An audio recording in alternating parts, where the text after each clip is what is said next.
Good evening, ladies and gentlemen. We don't have a special guest this evening, so that will be all the more time to engage with your comments and your interesting thoughts during the evening. Now, I made a video earlier on this week, and I used the sort of background green screen sort of effect. So I thought I'd maybe try it. I used to use this background on the live stream a long time ago. When I did it a long time ago, I used to carry these huge green boards in and had to take them in and out of the garage. It was quite a hassle. But I thought I'd try it without them. Now, I've got this strange pale patch to the side of my head. When the sun goes down in a minute, that's going to disappear, I assure you. So anyway, we'll see what we think. I might use this every week from now on. I think it's, it doesn't work too badly at all. Evening, Mary. Right, let's have a look at what we've got to talk about. So, well, before that, let's just mention a meeting in Falkirk last night. That was great. A few new members there, which is always encouraging. So if you're not a member of the family party, do sign up. Go to I think I was going to say go to our website. Our website, I think, is in the process of transferring from our old one to our new one. So I'm not sure it's available just at the moment. So anyway, next time, but do become a member. We appreciate all of the support. And to explain as well, if you want to support us financially, but don't want to be a member, then you can do that as well. That's one of the options in our system. You can choose to be a regular donor without being a member. And we treat regular donors exactly the same as we treat members. We send them the same communications. Because if you're a regular donor, if you're in this sort of job or whatever, or you're thinking, if someone says to you, are you a member of a political party? You can say no, because you're not. You are a donor. Not showing up on our TV. Right, no idea what's going on there. Is that Evergreen and Leroy up in Kirkwall, in Orkney, not in Kirkwall, in Orkney. Right, okay, not sure what's going on there. Right, lots going on and lots to talk about. So here we go. So, a couple of things I've done this week. I made a video about the toilet controversy in the Scottish Parliament. You probably saw about that. Basically, because of the Supreme Court's ruling, the Parliament's organising board, I think they're wrong, but they believe they had to change how the toilets work. So they've now made it that men go to the men's toilet, women go to the women's toilet, transgender people go to the gender-neutral toilet, which is, as far as I can tell, what's known as the disabled toilet. So this caused some of the Green and SNP and Labour and Lib Dems to really say, no, this was appalling discrimination, etc. So, yeah, it was a bit of a nonsense story, really, but it illustrates that trans ideology in the Scottish Parliament is alive and well. The Parliamentary Board did this because they thought they had to, and there were a lot of people in the Parliament objecting to it. So, you can watch the video if you want to hear a bit more about that. You might have seen this video as well. We did a sort of spoof video trying to make basically my Christians in Politics book, which is, there's not one there. Oh, there's one. Right, my Christians in Politics book. What I've done is some of the chapters, I've tried to make them into, well, what I think in any case, a sort of funny videos, sketch videos. This is one of the ones that we did. So it's one of the chapters from my book. And the chapter in the book is called Newsflash, We Live in a Democracy. And the point of it is saying to Christians, basically, we're in a democracy, it's your vote that counts. That's where the real power is. Because I think a lot of Christians think, vote for who you like, doesn't matter what their policies are, doesn't matter what they're going to do. And then once the government's elected, they think that's the time to go and try to influence how the country is run by writing letters, going and meeting your MSP. Then when it comes to election day, they'll vote for someone who completely disagrees with their core principles. So we're trying to say, think about your principles on election day, not just when a controversial issue comes up and you want to write to your MSP. I mean, assisted dying, classic case. The MSPs have been saying they've had literally thousands of communications each on the topic. In other words, this is one of the hottest topics ever debated in the Scottish Parliament. People are more concerned about this than anything else. And yet, what part did it play in the last Scottish election campaign? None. Zero. There was a mention of it in a couple of manifestos leaning towards assisted dying. But what part did he play in the campaign? Virtually zero, if not zero. How much influence did it have on people's votes in the campaign? Very, very little. So we're saying to people, all these thousands of people who've written to their MSPs saying assisted dying, this is a terrible idea. Please don't do it. Please don't vote for it. Okay. I would say to those people, please don't vote for these people who are going to vote for it next time. Put people into Parliament, particularly with your second vote, who are going to oppose this as a matter of policy. Instead of, it's like playing Russian roulette. Let's elect a random bunch of MSPs, then let's see what they happen to decide. Let's write them some letters and pray or whatever, and let's see what happens. That's a pretty risky strategy, isn't it? We're encouraging people to use their vote to ensure that their views are expressed in the Parliament. So yeah, that was just a fun little video. Have a look at that if you haven't seen it. That's been happening.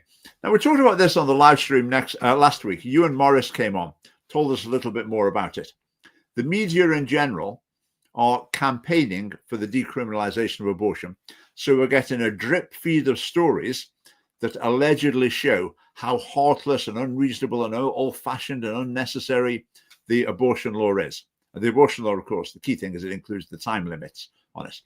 So we talked about this issue last week, about this lady who was charged, but she was eventually found not guilty in court of basically procuring an abortion over the limit. I won't go through the story again, but I am making a video on it because it's a very interesting story, and I've written the script, and I'll maybe make that tomorrow. So look out for that in the week to come. Now, this was an interesting comment just before we leave decriminalization of abortion, because it's coming. Westminster and Scotland is going to be a hot topic very soon. It said those protected by abortion decriminalization will be healthy women with healthy pregnancies that want to end after their current limit, the current limit of 24 weeks. And that's absolutely true. So we'll have a woman who is beyond 24 weeks pregnant. The baby's perfectly healthy. And for whatever reason, she decides she doesn't want to have the baby after all. And people say, oh, this never happens. This never happens. This does happen. It does happen. So whereas now the woman would think, well, that would be illegal. If I try and get an abortion, that would be illegal. Whereas if it's decriminalized, maybe the NHS wouldn't do it. Maybe, I don't know. Maybe some private clinic would do it. Maybe go abroad or whatever. But also the woman could just go online, have an online appointment or whatever, and get abortion pills, take them knowing that the pregnancy is too far advanced and she shouldn't really be doing it, and then that will procure an abortion. So that's what it will open the door to. Women getting hold of abortion pills, which is pretty easy to do, and then having do-it-yourself abortions at home way past the legal limit, which will be a traumatic experience, a very dangerous experience, and obviously we're also concerned about the life in the womb as well. So moving on, this was an interesting little snippet. I saw this in the Daily Mail today. This excerpt here is from some communication from within Police Scotland, in internal communication. So this is to inform, educate and train police officers in Scotland. And in particular, this was related to Trans Plus History Week, 5th to 11th of May 2025, so very recently. So it says, this is a week to learn and celebrate the rich and long history of trans, non-binary, gender diverse and intersex people. Right, celebrate. Now, I guess they could argue this is just factual. They're just explaining what it is. They're not expecting when people to actually join in celebrating, are they? Well, let's see. At a time when anti-trans rhetoric is on the rise, is it? No, I don't think it is. Anti-trans ideology, maybe. Anti-transgender people, not really sure that that's the case. And it says, this can be a week where we can uplift the trans community and send a clear message. Trans people have always been here. Right, is that true? Have there always been people with gender identity disorder? I think there have been people who've suffered with this problem over a very long span of human history. There are recorded cases of people having this experience. But the fact that some people have had this problem doesn't mean that the best solution to it is to pander to it and to pretend that, and instead of it's a psychological problem, to pretend there is a discovery of the truth. That doesn't follow at all.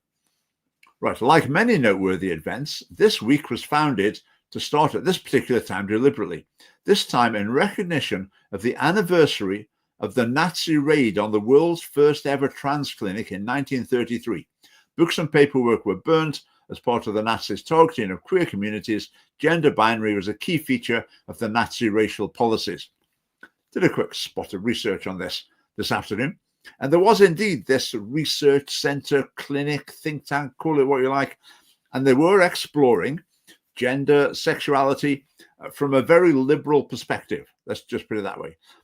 So from my point of view, do I think that that institute was helpful and positive thing? Absolutely not. I think it was going in various dangerous and just wrong directions. So, yeah, that's not something I approve of at all. The Nazis went and got all the paperwork and burnt them in the street and had a big parade and a festival or whatever. So obviously don't approve of that. But the institution itself was beginning to experiment with some of the dangerous and destructive ideologies that have since done so much harm to countless lives since then. But they're looking back to this institute. And you can see the point that they're trying to say, we're on the opposite side of the Nazis. So if the Nazis tried to shut down this side, then this side obviously must be right, mustn't we? And the people who are against us now, well, they're probably a bit like the Nazis as well. That's the sort of way you're supposed to think, or the police officers are supposed to think when they read this. So it then goes on to say, right now, some 88 years later, the gender critical movement has a strong voice and presence. Gender critical movement, that would be people like me. It's basically people who believe that biological sex is immutable and the concept of changing gender and that changes your identity, they don't agree with that. So saying that movement has a strong voice and presence. Well, yeah, okay, fine. Yeah, that's an open democratic society. It does, yeah. Is this movement an echo of how past hostilities arose? And does it mean we fail to understand the lessons we should collectively learn from our shared history? In other words, these gender critical people are the equivalent of the Nazis, and we should have learned the lesson of the Nazis. Therefore, we should resist people who don't agree with the philosophy of transgenderism. I mean, that's real extreme, inflammatory, aggressive line. And this is an internal document of Police Scotland. It's just bizarre, isn't it? I mean, how many people in Police Scotland, how many police officers read this and they go, oh, yeah, I agree with that. Maybe the top few, and that's why they're the top few. But if you want to get promoted to the very top in Police Scotland, you have to parrot this sort of stuff, don't you? But if you're going to be the person saying, don't really go along with this, I don't really like what we're saying here, then, well, you can forget it. You're not going to be the chief constable, are you? You're not going to be on the route to the very top. So the people at the very top are all the yes men and yes women as well, who will parrot this stuff because that's what advances their career. There'll be other people who are activists. Maybe they even got the job as diversity, equity, and inclusion specialists. So they got the job in the police just to promote their personal ideology. So there'll be a few people in there who actually agree with this, but then there'll be a vast swathe of people in Police Scotland who just don't want to rock the boat. Okay, maybe in the quiet of their police car, they'll say, oh, for goodness sake, what's this rubbish they're sending to us? But maybe in meetings, they might not be so sure. And then there'll be some people who will be challenging it and saying, you don't think this is right? And they'll probably get the cold shoulder and be made to feel very uncomfortable or whatever. But basically, it's the politicization of Police Scotland. We know about that already, don't we? I mean, this is not news.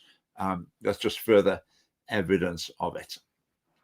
Right, let's move on. What have we got next? Let's get that onto the stage. Yeah, let's have a look at this story. This is one of the big stories I wanted to talk about. I talked about Craig Houston being arrested. I don't know if you watched my video or you followed the story. Craig Houston, Scottish YouTuber, is in Glasgow. I've worked with him on a few issues like the freedom of speech rallies we've had. Was there another topic, gender recognition reform, maybe? So in many ways, we're coming from the same perspective. But significant differences as well. I mean, he's got a YouTube channel. Got a lot of people watch it.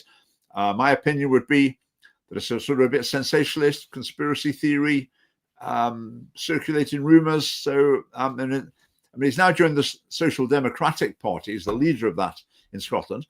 So he's from a rival political party. So as such, rival political parties criticise each other. That's what happens in a democracy. So I would say in his YouTube channel, there's lots of sensationalism and conspiracy theories, but there's virtually nothing about political policy or sensible analysis about anything. Now, I'll come on to a case of that later. One of the other things I've said about Craig, well, first of all, to talk about his arrest, I would imagine that when I find out the exact details of what he said that led to his arrest, I'm pretty confident I'll be entirely on his side. And I really do expect that what he said was not in any way exceptionable. I think this case will be a total nonsense. I'm expecting. Again, I run through the details. Watch my video after this, and that will bring you up to date. So I think his arrest is almost definitely totally unjustified, and it will be a travesty of justice if he faces any sort of penalty for it. I also said as well that he'll be seeing it as an absolutely wonderful opportunity because he'll get massive publicity and sympathy from it. I mean, if I'd been arrested for saying what I imagine he said, I would be delighted. It would be brilliant for the family party. Anyway, so one of the things I said about Craig's YouTube channel comments, sometimes I'm not keen on the way he talks about race issues. Now, I talk about race issues a significant amount as well. I think hopefully in a very careful and reasoned way, coming to justified conclusions.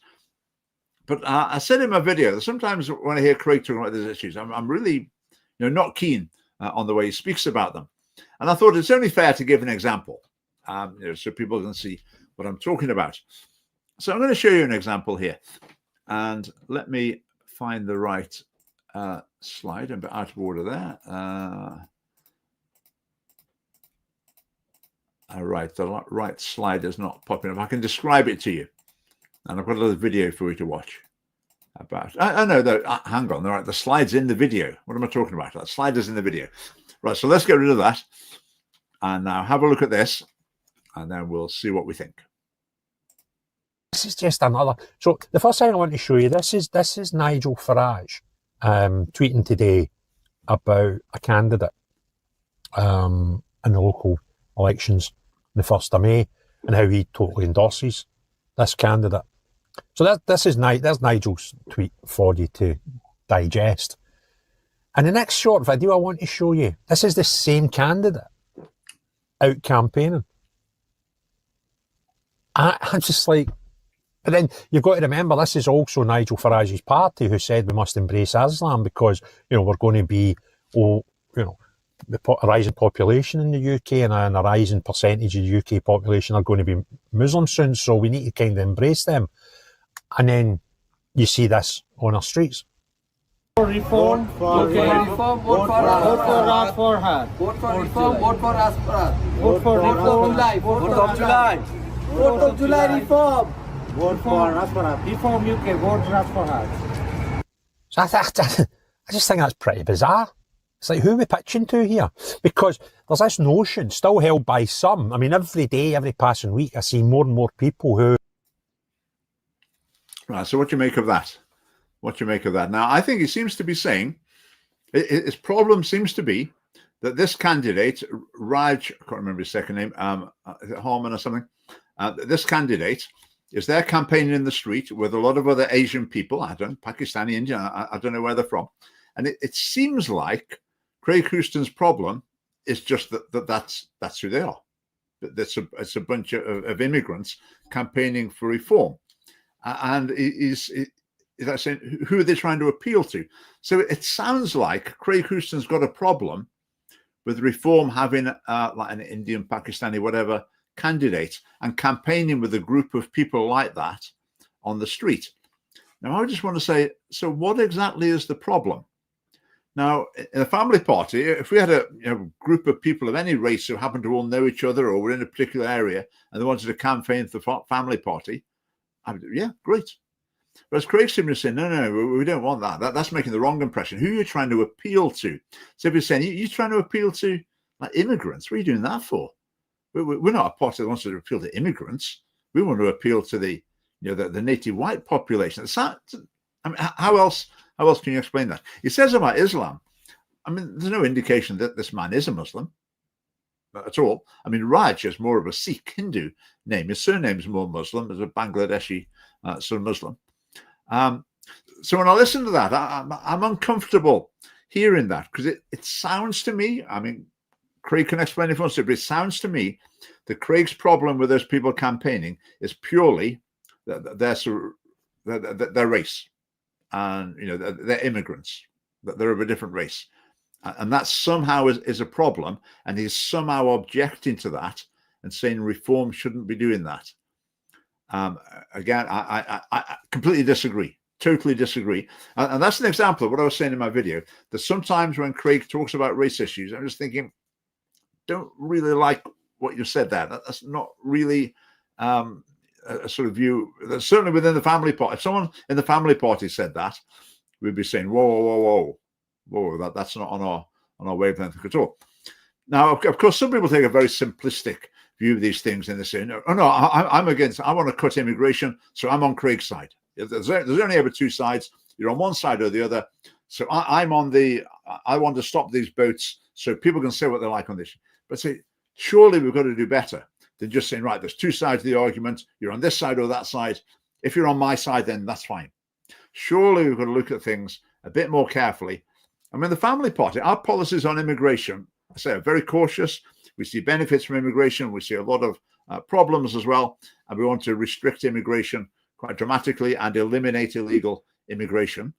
But we think we can have those policies without being sort of hostile towards immigrants who are here, or towards people of other races. So if Craig wants to explain what he really meant there, I would be very, very interested to hear that. I think if you make a criticism of someone in a generality, it's generally fairer to point out something specific as well. Then the person can at least come back and respond to that. So, right, there we are. I'll maybe message Craig from now later. If he wants to talk about it, I'd be very happy to do that. Right, just going back to this reform candidate, Raj Forhad. I had a look through his X feed to see if there's, just to see, is he a Muslim? Is there anything in there that you think, oh, right, that's a bit strange? The only thing I could find vaguely related to his origins or Islam, or who knows, Hinduism, whatever, was he put up this post on X about the India-Pakistan conflict recently. He said, peace, not provocation. India and Pakistan must lead with justice, not war. Terror has no religion, only victims. Share intelligence, stop escalation, save lives. War spreads terror. Bold diplomacy is the answer. Now, I think that is definitely not a sort of aggressive Islamic response. Reading between the lines, I would guess that maybe he is a Muslim, because the terrorism that triggered that was by Muslims. So I suspect he might be a Muslim, but surely his post there is very ironical, and it's not partisan, sectarian, particularly. It's very sensible and reasonable. Absolutely fine. I say, but for Craig Houston is not happy that reform have put this person forward, along with his friends from his area, as a candidate. Well, I don't see what the problem is. I would even say the opposite. I tend to think, great. But what would we rather have? Would we rather have Muslims, voting for these like single issue pro-Palestine candidates who are basically just Islamic candidates? I really don't want that. I do not want that at all. That is a dangerous development. But if, assuming right, he might be a Muslim, he might not. But if he wants to get involved in reform, then from the point of view of integration, then great. Or any other party for that matter, or the family party, then great. But it sounds from Craig Houston as though the SDP, the SDP does not want people like him. Well, that's quite revealing. Right, the next bit. What have we got next? Right, this was a little story in Scotland. It's probably worth a mention.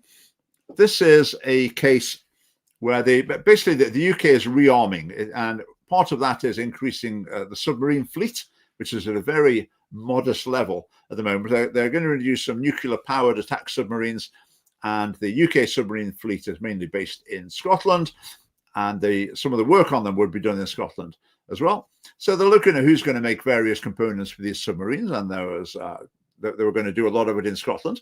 And the UK government said to the Scottish government, right, we'd like to give you a grant, £2.5 million. Here's the grant. So this is for you to invest to build up the manufacturing capability so that these submarine components can be built in Scotland. And the Scottish government said no. So that these are not nuclear weapons submarines. These are nuclear powered submarines. But the Scottish government has replied saying it doesn't invest in armaments.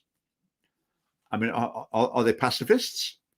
I mean, if you don't want to invest in armaments, surely that must imply pacifism. I mean, if you want the UK to have an army, a navy, an airport, if you'd want an independent Scotland to have a navy, an army, an air force, if you want those things, you've got to be willing to spend money on them. If you say you're unwilling to invest in armaments, surely that can only be consistent with pacifism.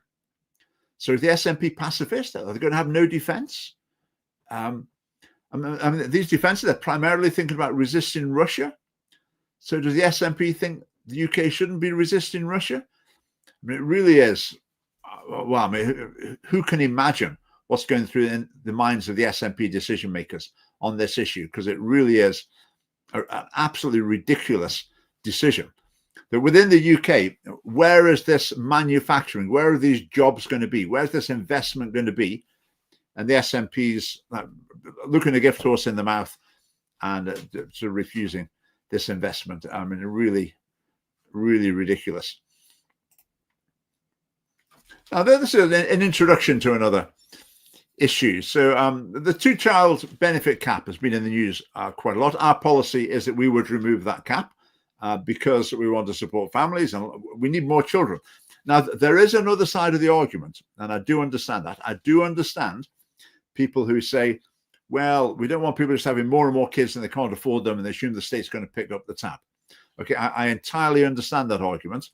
But in the situation we're in at the moment, we're facing a population catastrophe, not, within the next 10 or 20 years, but within the next, 50 or 100 years, absolute calamity. So in the grand scheme of things, I think anything that encourages people or enables people to have more children is a good thing. Well, not quite anything, but most policies. Winter fuel payment, that's interesting as well. I think with the winter fuel payment, the important factor here is which section of society is tending to get the best deal at the moment. I think over a significant number of a period of time, retired people have tended to be, in general, getting wealthier and been having quite a good deal in terms of pensions, etc. Various other things have helped them as well, like value of houses going up. Whereas younger people, young families, they can find it quite tough. The value of houses is very high. Tax system not really benefiting from them. So the winter fuel payments for the family party, I mean, remember, they haven't scrapped it. They made it means tested. Maybe that means testing is too strict. Okay, we would make it more generous there. But restoring it as a non-means tested benefit, that wouldn't be our priority, because our priority is supporting families. And that's what our tax and benefits policies are geared towards. I mean, this is an interesting statistic from Miriam Cates. I mean, Miriam Cates' values, she should be in the Scottish Family Party. But I'll say confidently, the only reason Miriam Cates isn't in the Scottish Family Party is because she doesn't live in Scotland. So she said the average lifetime tax contribution of a UK worker, £884,000. Even low-wage workers will pay £459,000. The child element of universal credit, £292 a month, £56,000 if claimed for 16 years. Children are a great investment. Now, of course, it's very simplistic. It would be totally wrong to say, look, you spend 56,000 and you get $500,000 back, because the cost of bringing children up isn't just this 56,000. You've got to provide schools for them and healthcare for them, all sorts of other things. So it's not that simple by a long way. But the fundamental point is correct, that we need to be invested in children, to producing children in order to sustain the economy and sustain all the public services that we've got. Now, not too many decades ago, governments didn't need to worry about this because the population just did it itself voluntarily. It was just, well, they just did. And for a whole variety of reasons, the population is now basically not doing it in the same way. So it's not producing enough children. And there are lots of reasons for that. A lot of them, I think, are related to feminism, to put it bluntly. Contraception, abortion, I mean, lots of things playing a part in that. But it's an issue that needs to be taken very seriously. So when we're looking the tax and benefits policies, that's very much our priority. Children are our future. Absolutely. Absolutely. Now that just reminds me. Now let's have the comments popping up here. They might be too small to read, but right, here we go. They might pop up from now on. Now, in terms of enabling people to have more children, I don't like the word encouraging people to have more children. I think creating the opportunity, creating the culture, taking away the barriers that prevent people from having more children. That's what we want to do. And one of the key things in key factors in couples having more children is basically when the man has got a well-paying job, a secure, well-paying job. That tends to be a factor that then means they'll say, shall we have a child? Shall we have more children? And they'll tend to think, yeah, that's fine. We can live off his wage. Mum can be at home with the kids, and we can manage that. And that's all good. You know, we can afford a bigger house. We can afford a bigger car. We can make this happen. Now, if mum earns more, which again, I mean, no problem. I'm not saying she shouldn't. This is not like a moral statement. This is just a statement of fact. If the mum earns more, then they might think, oh, well, if mum's having to take time off with kids, she'll have to take a significant amount of time off. Then, you know, our income is going to plummet. Can we really afford this? Can we have as many kids? Whereas if the dad or potential dad is earning more money, no matter how much the wife's earning, the more the man's earning, then the more likely a family is to have more children. So the effort to close the gender pay gap to try and make men and women's salary equal, that is actually an anti-natalist policy. If we want more children, the ideal is for men to be earning more money, because that will enable families to have more children. Again, that's not a sort of moral point. It's just a statement of fact. That's the way it works. And particularly when you've got a family, let's say that the family's had a couple of kids, they're thinking about having a third kid. What that tends to do to dad is make him work really hard. He thinks, right, can I do some overtime? Right, can I get promoted? I'm really going to put everything I've got into this job, into this career. You know, I need to be providing for my family. And that's a great stimulus for the economy as well. So if men have got those opportunities, great. But if you've got businesses that are saying, oh, we don't want to be promoting men, what's that going to do to our gender pay gap? Oh, we need to be promoting women. We don't want too many men getting paid too much. Well, that's going to tend to reduce the fertility rate. And that's not what we need, at all. Wow, time's flying tonight. That's looking at the behavior in general of children these days may well put young couples off from starting a family. Yes, absolutely. I think that is definitely true. And I think that comes to that children working with children in any context, in a volunteer capacity or going into teaching. Yep, I also think that some parents think they'll see other parents with their kids and think, I really don't fancy that. It looks stressful. Having to have these negotiations, dealing with these embarrassing tantrums and defiance, it really doesn't look fun. So yes, I think that is a very important factor. Right. Bring back the old education. They gave children knowledge and skills. And for it might, but 3 nieces shocked by their schooling. Education is a major concern of the family party.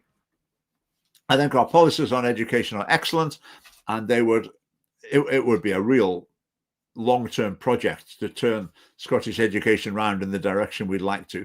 But we think we've got the solutions ready and waiting if we had the opportunity to implement them. Now, the government, of course, the general political establishment, where we're looking at family life, they're constantly emphasizing family diversity. They're not so interested in, you know, mum and dad get married, have the kids. That's what we want to encourage, have more kids. That's the foundation of society. Family, they think, oh, family, diverse families. That's the first thing we need to think about, which basically means fewer children. been raised by their own mother and father under the same roof. So yeah, that's good comments to finish that one on. Right. Right, Kathy, just to say your envelope arrived today. Thank you very much. Right, school teachers are telling children not to have children. Men should be paid more, would help their families, help mothers stay at home. Yeah, absolutely. Now, I think the message in schools is often, right, come on, girls, you can do something really worthwhile for your life. You don't need to be like wasting your ability, being a mum or having kids. You can be doing what men do. You can be what do I normally say? CEO, fighter pilot, MSP. That's what you could, you could do something really important. Don't waste your potential by just, being at home, bringing kids up. I mean, what's the point of that? Nurturing the next generation. That's pretty meaningless, isn't it? No, but yes, that is a very strong message. Right, the prostitution bill. I made quite a long video about this, I think maybe a week or two ago, analysing it in some detail. And the discussion has been going on about this. So Ash Reagan's bill, Ash Reagan's now with Alba, she's brought forward this bill to criminalise the buying of sex and to decriminalise soliciting.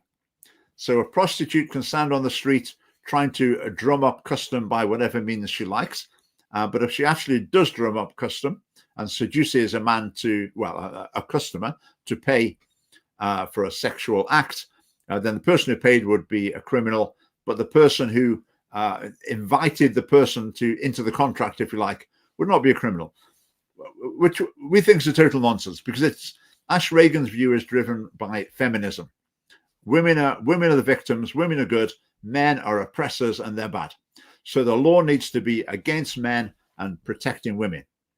Now, of course, not all prostitutes are women by a long way. A very substantial number of prostitutes are male, and not all customers of prostitutes are male either. Virtually all of them are, but not quite all.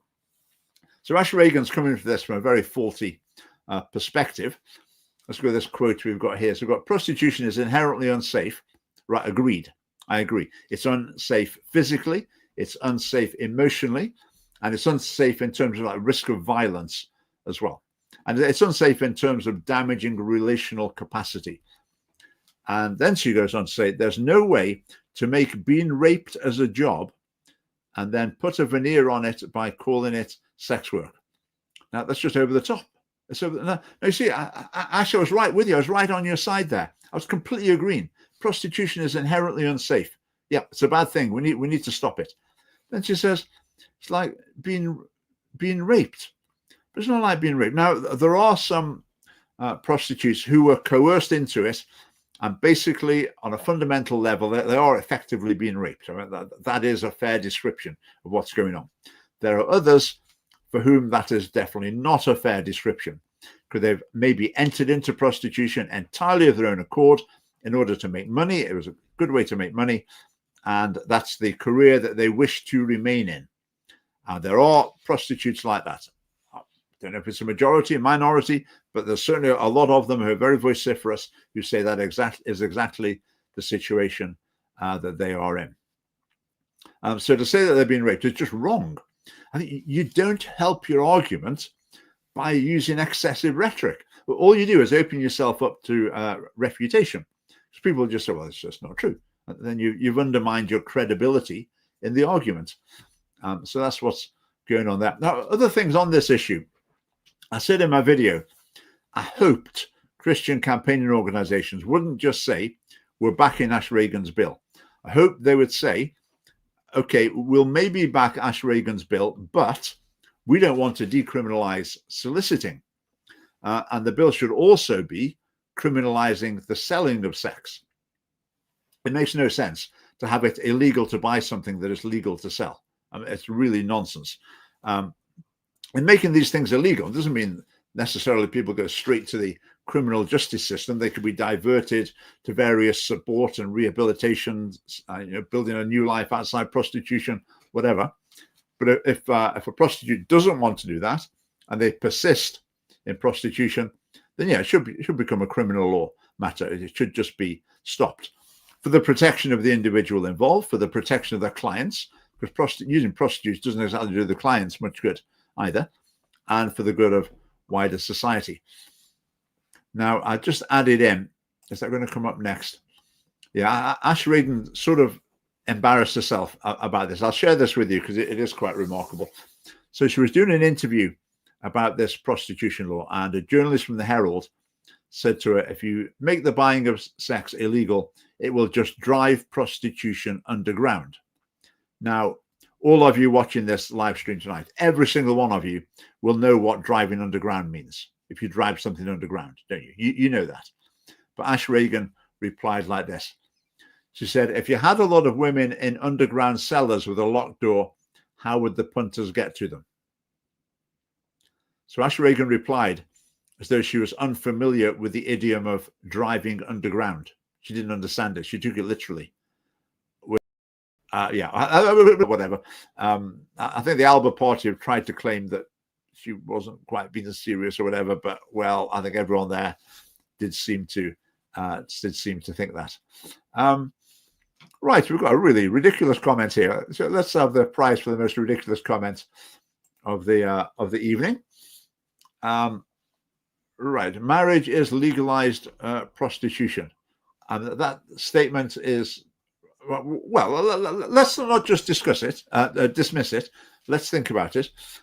Well, marriage is legal, so we can forget the legalized bit. So the point is that marriage is equivalent to prostitution. In other words, the institution of marriage is an institution in which a person pays another person for sex. But that just is not the case. That is not the case in marriage. If you look at the marriage vows and what it's about, there's no exchange of money in the marriage vows, but there is a mutual commitment to sexual relationship. So that's I could come up with other arguments, but let's just go with that one for now. The nature of the marriage vows makes it clear that that is not the case, because there is no exchange of money and there's a mutual promise to a sexual relationship. So that'll do for the time being on that one. Now, this is okay. I've been doing I've been doing a spot of research on Craig Houston. I've watched 2 or 3 of his videos. I occasionally watch them if it's something of interest. But again, I'd just like to point out a contrast here that you might find quite instructive. Now, Craig, I would imagine in the future, Craig and I might well work together in some sort of events. Again, I'd be very happy to debate with him or discuss with him.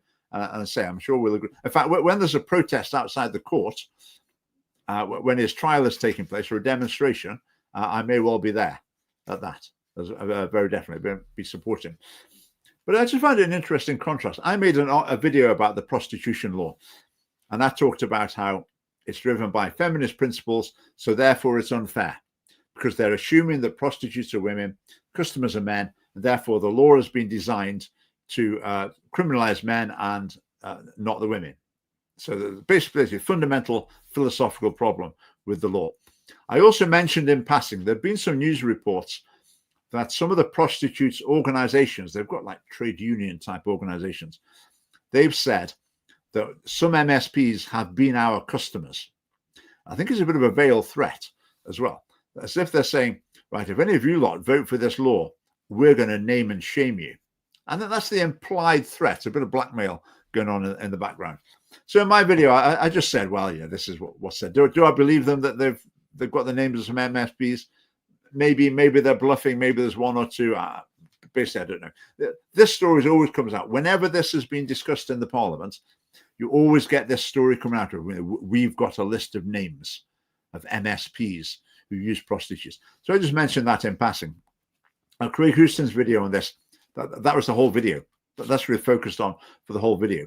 So there was an interesting contrast where I tried to look at the policy. What does the proposed law say? What's good about the law? What needs to change about the law? What will be the implications of the law? Whereas Craig's video was just, yes, some MSPs use prostitutes. They might do. I wonder who it might be. And that was it. So yeah, it struck me very much the contrast there. Right, reminder, Thursday is election day. So vote Andy Brady in Hamilton, Larkhall and Stonehouse. If you're living in there, I'm sure you'll be going along to give Andy your vote. I think it's not absolutely fixed. Some of us might be out in Hamilton tomorrow over the lunchtime period. to do a last little bit of campaigning. So best wishes to Andy on that. Now, that's a great photograph of John Swinney, isn't it?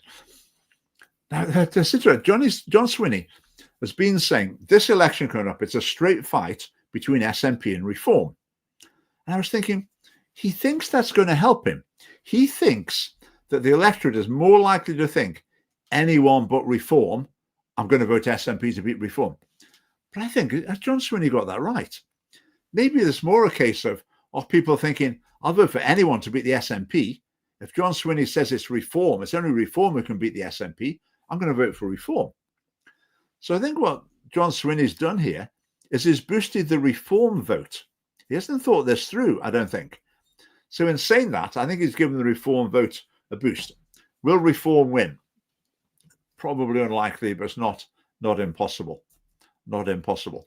Now, what's our view of the result? Our view tends to be, if you look at our core policies, basically the other parties don't share them. It's as simple as that. And so we want ourselves electing. That's our medium-term goal. Now, this was interesting from the UK government. If your pregnancy ended before 24 weeks, in other words, within the time limit where you could have had an abortion, you can request a free certificate in memory of your baby. How about that then? Baby. So the UK government says before 24 weeks, the human living being in the womb is called a baby, according to the UK government. But it depends where you are. That's what they call it in the memorial certificate page. On the abortion page, you wouldn't find that word baby anywhere at all. It's always a sign of a problem with someone's reasoning, isn't it? Or with someone's argument, where they can't bring themselves to use the same words in different parts of it, where they have to try and cover up or use different terminologies in different parts of the argument. But that was that. Right, events. That's like Falkirk was last night. Irvine, 11th of June. You'll never guess where, in the Wetherspoons. We're always in Wetherspoons because they don't cancel us. So we postponed that one from a few weeks ago in Irvine. So do come along if you can. Edinburgh, that's in the Wetherspoons on Lothian Road, the Picture House, which is an interesting place if you haven't been in there. We'll go along 26th of June. There might well be another meeting or two in between there in the middle of June. We'll see. We'll see. And something else to mention is we're having an afternoon conference at the Refuel Festival. Refuel is a sort of evangelical, charismatic Christian festival for a week. People go and camp in the grounds of Gordon Castle near to Fochabers in, is it Moray or Aberdeenshire? I'm not sure. Maybe somewhere near the border. But near to Elgin in any case, that sort of neck of the woods. And on the Wednesday afternoon, on the 23rd, that says June. That's a mistake. I put the wrong one up. That should say July. Sorry, 23rd of July. On the Wednesday afternoon, we're having a family party conference. We'll have a number of speakers and activities. Now, if you want to come and join us for that, I don't think it costs any money to come in. And you're very welcome to come, whatever your relationship to the sort of evangelical, charismatic Christianity that the whole event is about. So, if you're an atheist, a Catholic, a Muslim, or whatever else, you do come along. Do come along. You're very welcome to come along to that conference. It was really good last year. Phil Tanzer gave a talk. Ewan Morris spoke. My wife, Mary, gave a talk. Who else did we have? Can't remember. John Mason came and took part in a question and answer session. It was really good. Really good. Push your table number. So you can go to the app and buy us all a drink. I'm normally, I like the scampi. Scampi and chips with mushy peas is my favorite. But I will have eaten probably before the meetings. But that's, yeah. I understand it's a bit of a standing, amusing activity to order food or drinks for other tables in Wetherspoons. Yeah, I've heard some people on social media as well. They put their table on, then lots of people order them things, and they end up with a mountain of stuff on their table. So, yeah, I'll try to remember that. Maybe we'll see. We'll see. Right. Right. What's this? Hello, Liam. Coming lifting the ban on alcohol at football, official party policy. Even Police Scotland supports it, and it's very popular among football fans. And that's what my natural inclination about this sort of things is to be, yeah, we don't want unnecessary restrictions. So my inclination would be, yes, hopefully that will be fine. I mean, as it is at rugby matches, isn't it? I think you can get a drink at rugby games, as far as I'm aware. I would say, just as practical considerations, if it leads to major crowd problems and bad behavior on the grounds, then maybe not such a good idea.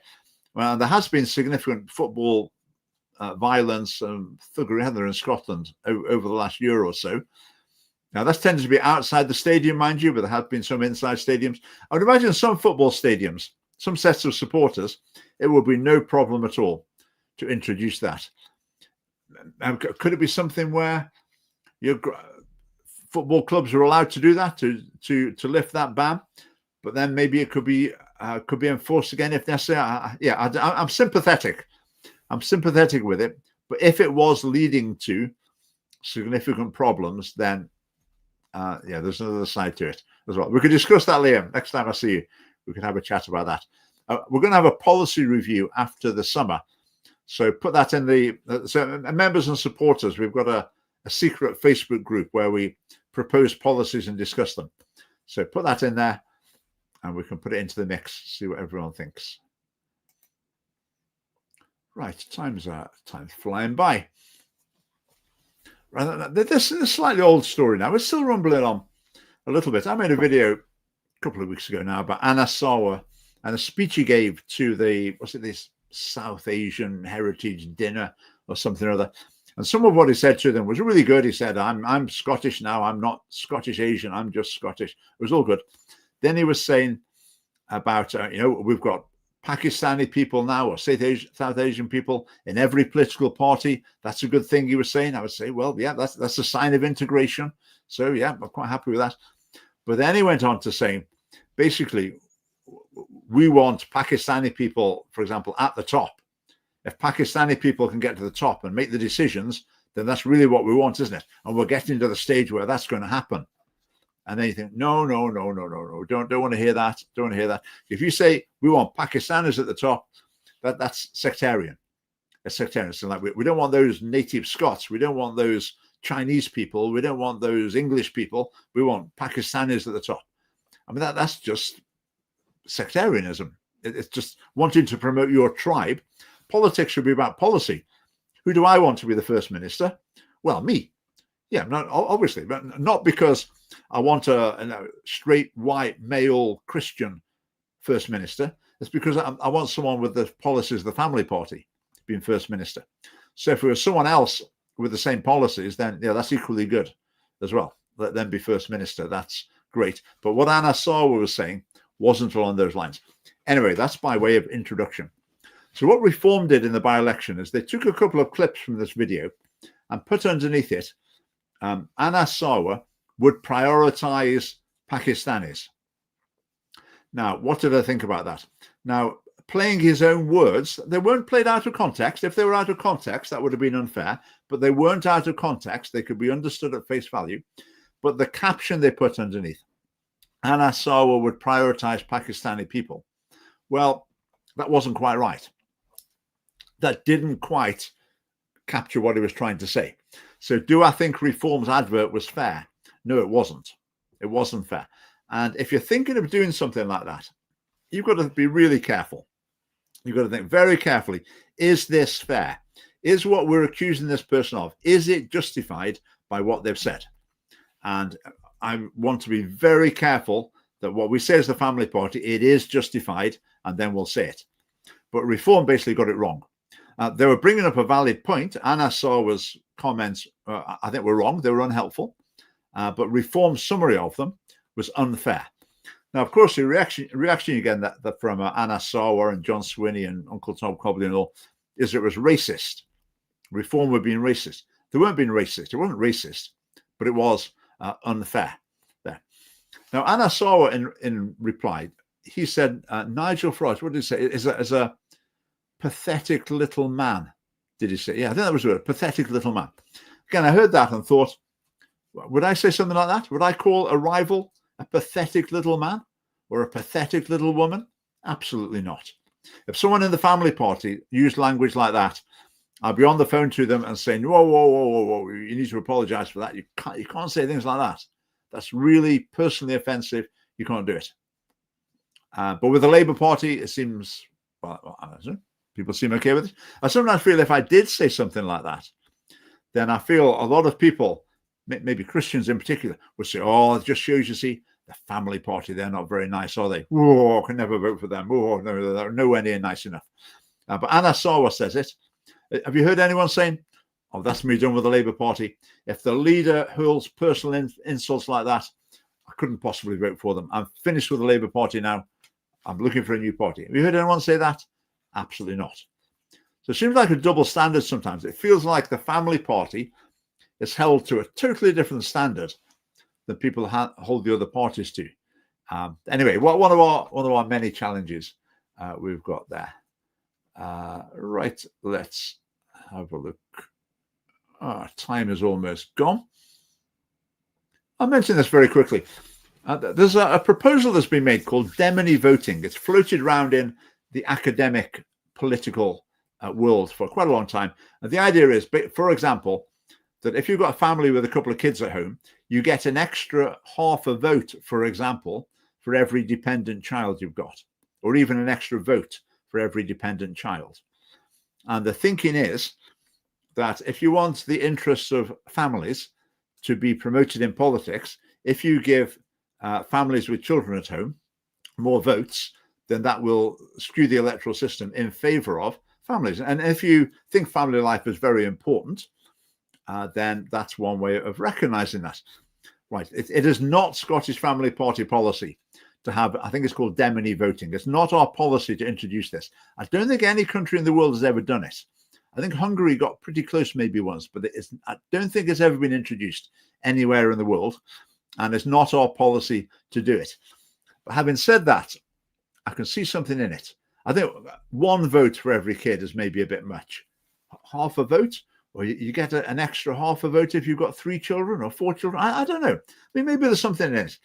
When we have our policy review after the summer, maybe that's something to throw into the mix as well. Worth considering.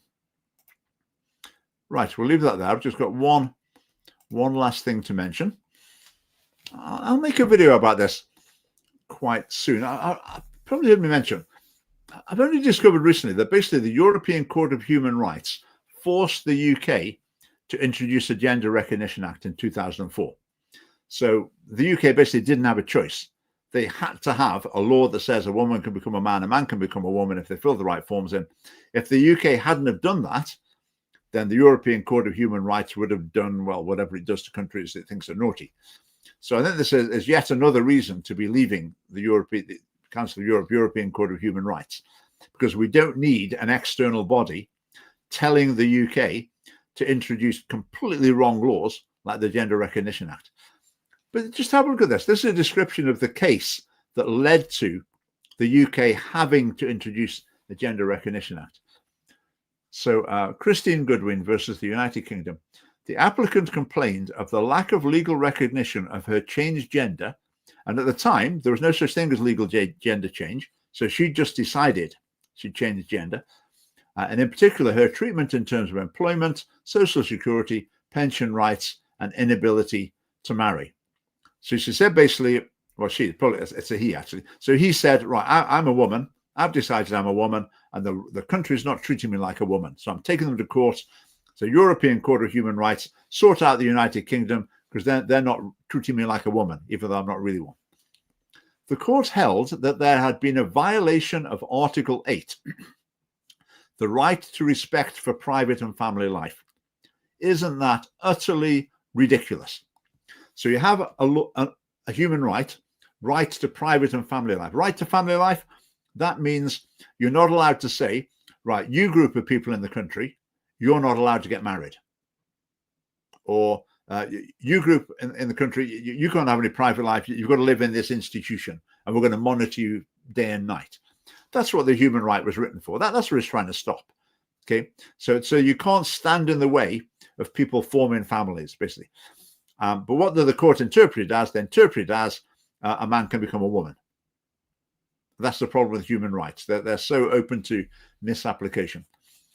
It said, right, convention in the present case, owing to a clear and continuing international trend towards increased social acceptance of transsexuals and towards legal recognition of the new sexual identity of post-operative transsexuals. So in other words, they're saying fashion's changed. Fashion's changed, so we're deciding that Article 8 of the United Nations, European Convention on Human Rights, now means this. It now means that men have to be able to become women, women have to become men. I mean, so this judge or two in Brussels decided that had to apply to Britain. I mean, just telling the story, it's so frustrating that was allowed to happen. And that did happen, and it needs fixing. So in other words, to abolish the Gender Recognition Act, we need to leave the European Convention of Human Rights. We need to come out of the jurisdiction of that court, which is also necessary to solve the illegal immigration issue. So reasons are piling up. Reasons are piling up. Right. Thank you very much for your comments. What's your vote on the background? Do you prefer the background, or do you prefer my my bookcase and my cat sitting there? Any thoughts on that? I don't think I saw any comments. No, anyone got a view? Anyone got a view? Do you prefer this? Do you prefer this? Or a different background? I could have a different background every week, but I couldn't. I could experiment a little bit. Right, no one's going to give a vote on that for the time being. Right, I was about to say I'll see you next week, but actually next week I'm booked up on Tuesday night, but the live stream will be happening, and it will be a different collection of representatives from the Scottish Family Party who will just do the live stream in the usual format. I've been thinking for a while, we have a lot of people who come onto the live stream regularly: Gareth Kirk, Phil Holden, Dave Richardson, Ewan Morris. So they come on quite a lot, and we pass stories between us. So it's probably at the stage where it'd be a good thing in any case for them to do a show between them, some of them. So do tune in and see what that's all about next week. So, right, thanks for watching, and see you soon. Right, good night.